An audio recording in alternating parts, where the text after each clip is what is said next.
This is an all singing, all dancing model, and everything about it is the kind of high standard that you would expect from any modern model coming through from any of the manufacturers.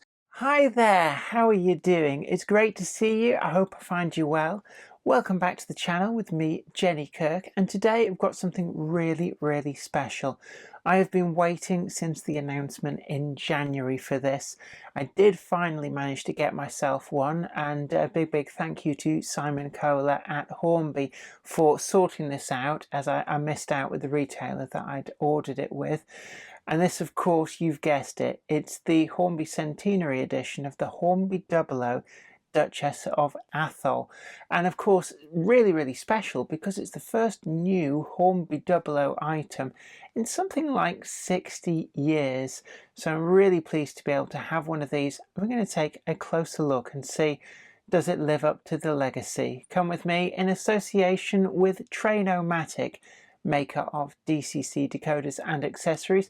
And of course, don't forget that we'll be having a full DCC fitting guide along with our sponsors Trainomatic towards the end of the video. So if you want to know how to DCC fit your model, then stay tuned for that. Come with me. I'm really excited to show you this.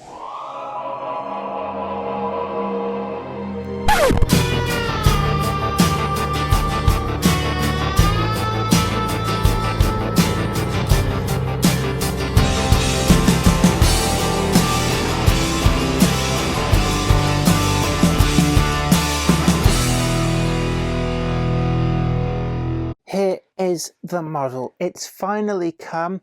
It is the Hornby Dublo Duchess of Atholl. And as you can see, branding on the box does also include the Hornby Centenary Year logo.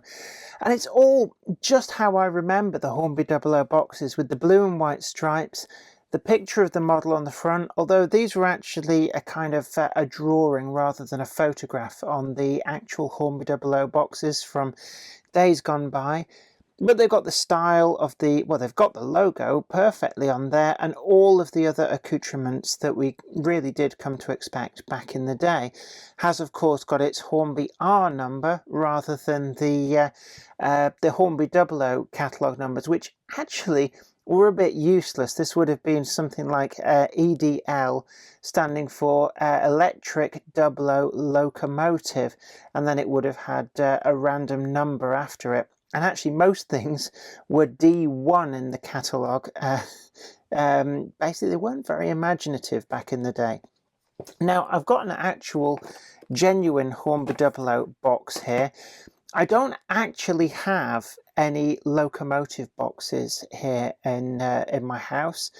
What's actually the case is that my father has a lot of the Hornby Dublo stuff in storage, so any locomotive boxes are there. But this is one that I do have, which is a Hornby Dublo electrically operated point, and it is actually in there, so there it is. But I just really want to check the colour, and they're fairly close. And you could probably put down 60 years of fading to the slight difference in colour. And it is really nice. And you can see that the Hornby Dublo logo is perfect. But of course on this, that's actually an illustration rather than a photograph of the real thing. I guess that would have been a lot easier to do back in the day.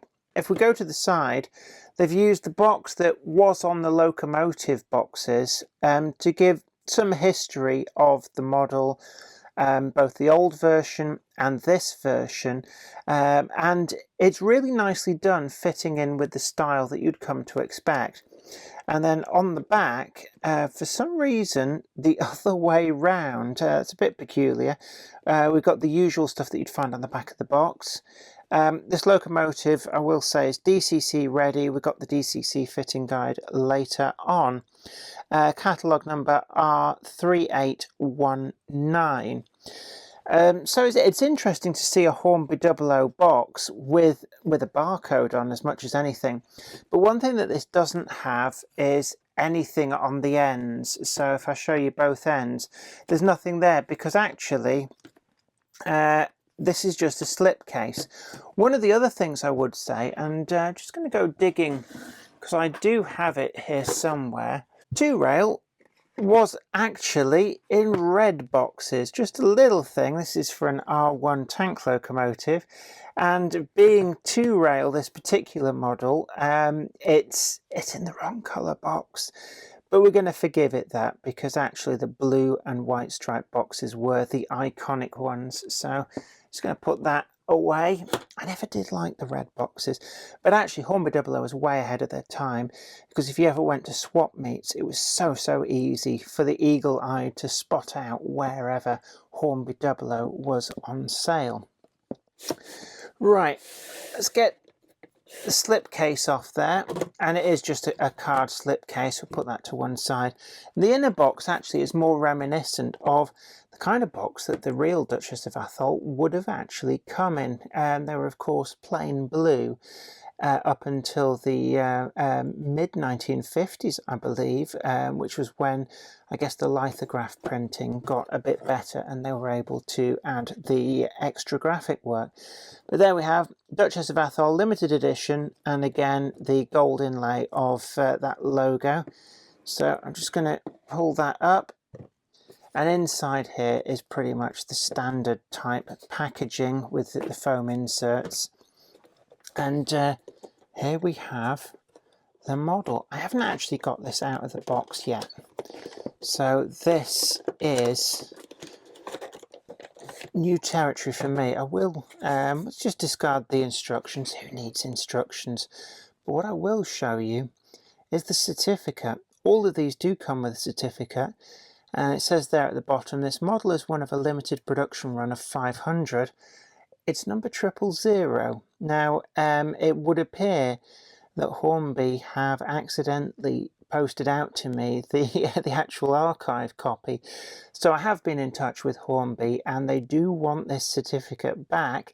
They're letting me keep the locomotive itself, but they want the certificate back. I'm guessing that they've got the locomotive that was supposed to be sent to me, and what they're going to do is they're just going to trade for the certificates.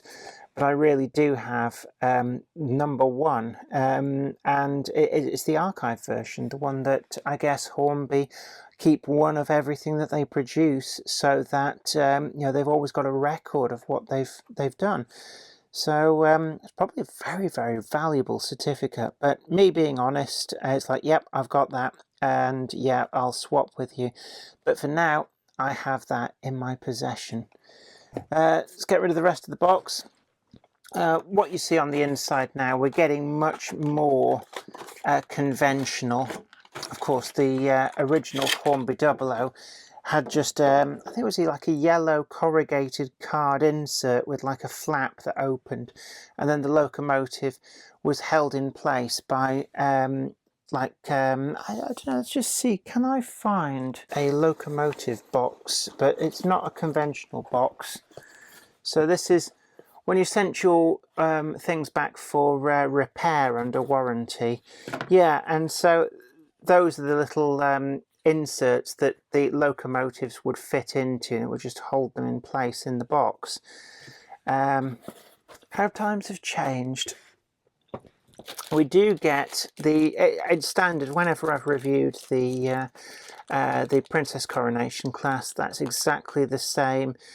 Spare wheels for the rear pickups, the rear bogie even.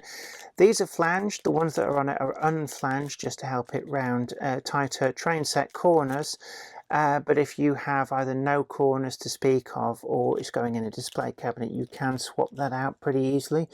We've got the front coupling and some brake rigging there. So I'm just going to put that to one side.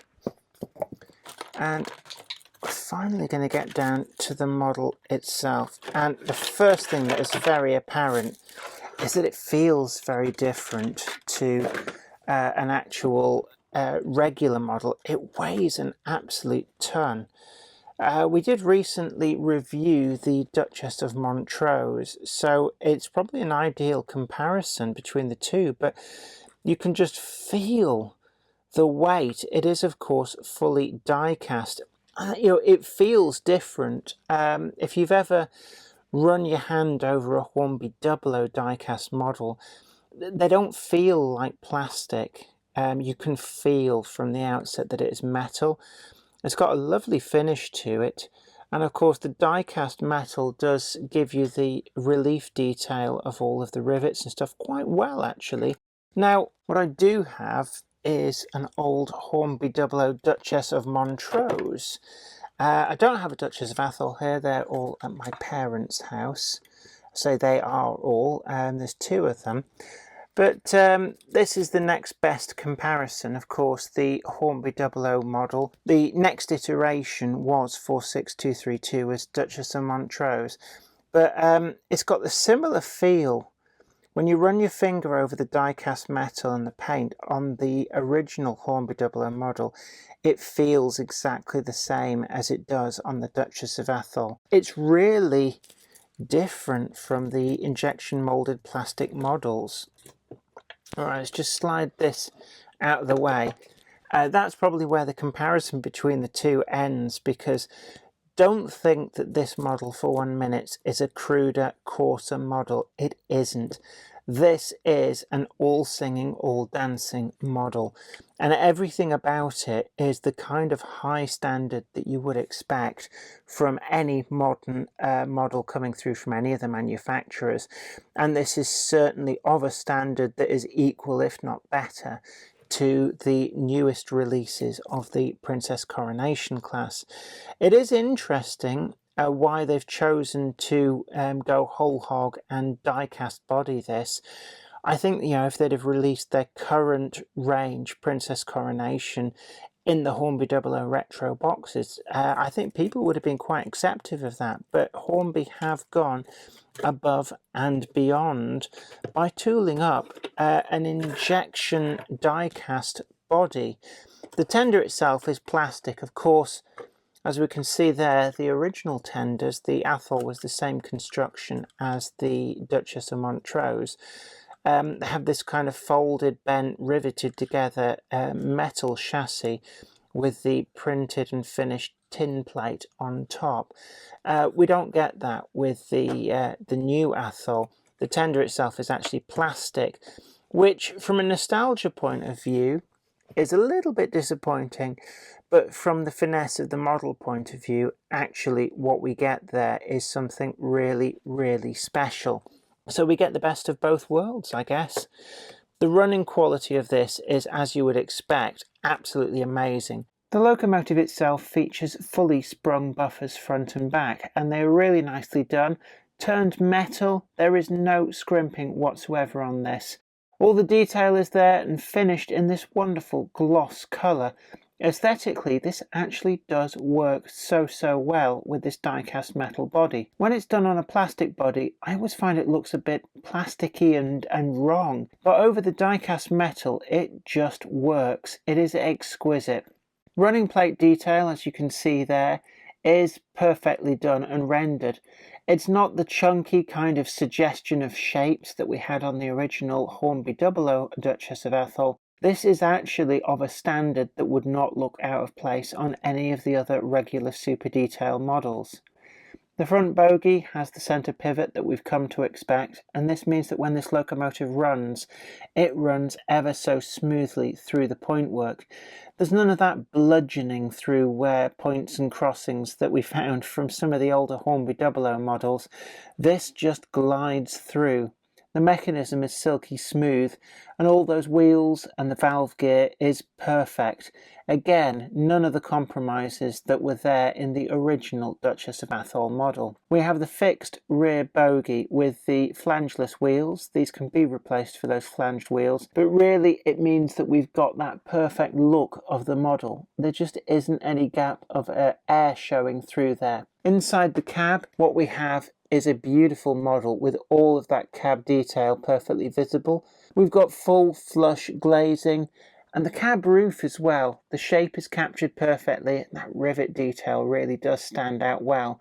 And the 4 safety valves too, turned metal and really does look the part. The lettering has that kind of shadowing effect that the LMS serif lettering had so well. And again, the tender. Whilst the tender is plastic on top, It actually does pair with the die-cast metal body of the locomotive really, really well.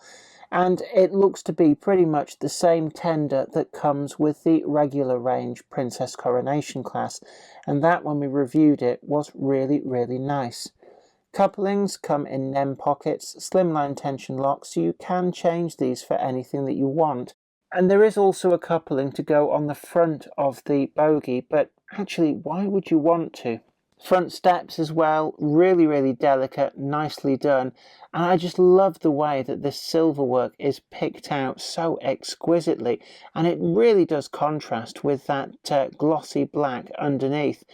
I am not a fan of gloss locomotives usually, but this really has won me over. The shape of the locomotive is pretty much the same as the main range super detailed models. The only difference is that die-cast metal block, and really the weight that that gives is just superb for traction, for pulling trains. One area that I was a little bit worried about is down the funnel. On the original Hornby Dublo models, these were, well, you could see the bottom, they were just kind of a suggestion, but on this, they have actually addressed that and made sure that they look like they're going down into the smoke box. The handrails on the side are very, very fine, delicately picked out in this kind of metallic aluminium silver, and they really do look nice. The handrails on the original were really, really quite chunky, good for their day, but here we really have that fixed and done to a T. The actual roof on the cab even features those sliding doors to allow you to have them posed open and closed. On the original models, these were just relief moulded into the die-cast metal, but here everything works as it should. It really is an amazing feat of engineering. The extra weight that this model possesses because of that solid die casting there is just unreal. I mean, your arm would very quickly fatigue holding this out. There really isn't a lot to fault with this, if anything at all. I guess my biggest gripe is quite simply that they haven't made enough of them. And I know it's easy with hindsight to talk about, well, you know, they should have made, 1,000 of them. It is limited to 500, but actually deep down I think that, 1,000 would possibly have sold, but certainly 750 I think would definitely have sold out. And they wouldn't have ended up with a lot of people who just can't get hold of these. I've been seeing these changing hands on eBay for some quite frightening amounts of money for what is effectively a slightly heavier, but certainly very, very nice Princess Coronation. I think the RRP on this is about 250. I have bought this. Hornby did find me one, but I've paid full RRP for it. And I'm not disappointed. Everything else that is on this is as per the Duchess of Montrose video that we did. This particular model has already been loaned to a magazine, and they say that it did run really, really well. And that's one of the reasons why the detailing on the front has been applied, and that was at the request of the magazine. They said, can we fit that? And I said, yeah, you can. It does have pickups on all 6 of the tender wheels, all 6 of the driving wheels. So performance, especially with that incredible amount of weight, is really good. There is a couple of knocks to the paint finish just there on the front.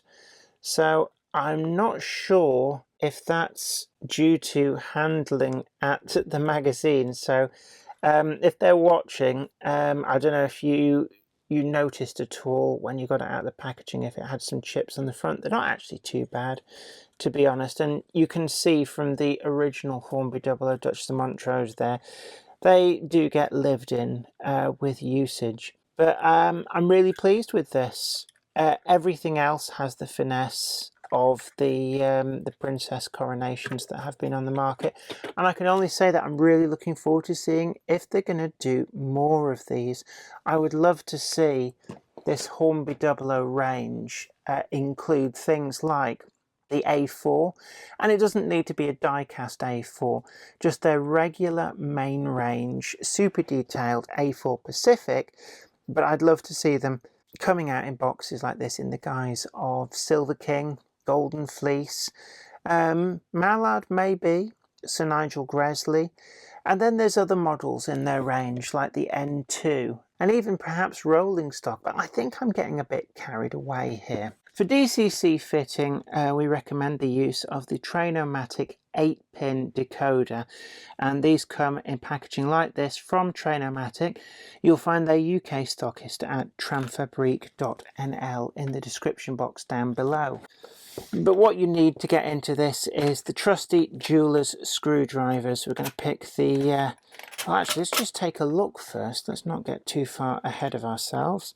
And as expected, I guess that the tender should come apart in exactly the same way as the regular version does. We've got the same drawbar assembly between locomotive and tender.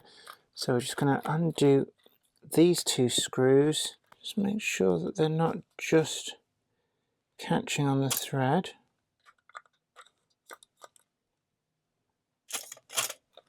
And then the tender lid, just turn that back over. It feels a little bit tight on the back. And there we are. There's just a couple of clips there that can be a little bit tight, but that does give me the opportunity to show you some of that exquisite detail. And of course, the actual coal insert there does come out. I will show you the standard mechanism. You'll recognise that from the Princess Coronations and the Princess Royals as well, both of which we've recently reviewed. But inside the tender, we've got the space for the TTS sound decoder, and there is our 8-pin DCC decoder socket.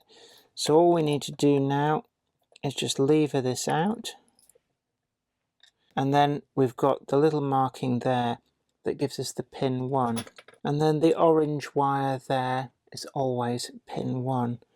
So let's just get that lined up. A very gentle rocking pressure. You'll feel it slide home. Don't force it. It will go. You'll know if it's not going.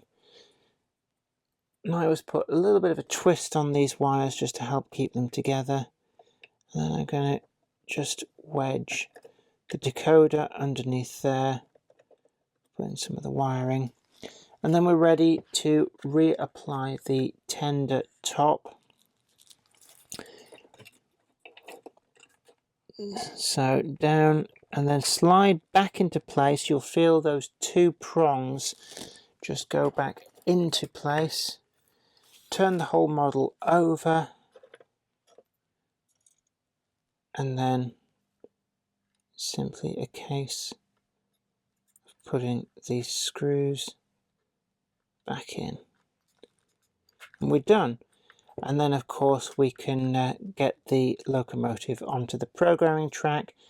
Natively, the DCC decoders are always as address number 3, and what I'm going to do is I'm going to change that to 6231. That seems the most sensible identity for this locomotive. In terms of scores, I have to say I'm not really inclined to give a score. 10 out of 10 on all the columns, I don't know. It's certainly something that you're going to really struggle to get hold of if you're not prepared to pay a massive premium.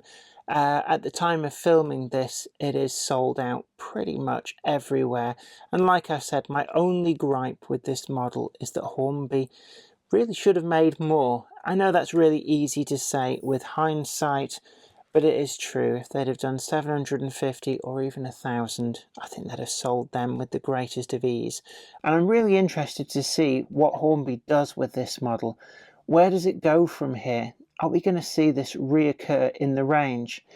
Given how many people missed out with the Duchess of Atholl, I would really like to see maybe Hornby would consider putting this out in a train set box, very reminiscent of the original releases. So we'd have this locomotive in this guise reappear again, maybe with 2 LMS coaches, an oval of track and a controller, all done up in that lovely plain blue box with that picture of the child so excited playing with his train set that we remember from back in the day.